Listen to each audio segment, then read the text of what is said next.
Hello viewers, কেমন আছেন সবাই? আশা করি অবশ্যই ভালো। অরিজিনাল পদ্মার কিছু বেলে মাছ, একদম ফ্রেশ।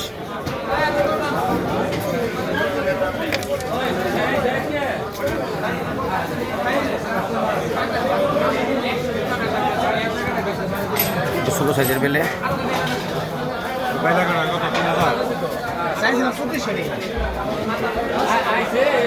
মন্টু ভাই, কি অবস্থা? হ্যালো, বেলে কত হলে বিক্রি করা যাবে?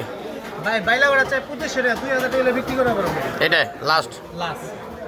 আর ওগুলি আর এগুলা ভাই চা বললাম 700 টাকা, 400 টাকা বিক্রি করব। 400 একদম লাস্ট ফিক্সড। দেখতে পাচ্ছেন মাছের দাম বলে দিলাম। এই হলে মাছ বিক্রি হবে। তো মাছগুলি খুব সুন্দর, পদ্মার অরিজিনাল ফ্রেশ। ভিডিওটি ভালো লেগে থাকলে অবশ্যই লাইক, কমেন্ট, শেয়ার আমাদের পাশে থাকবেন। ধন্যবাদ সবাইকে।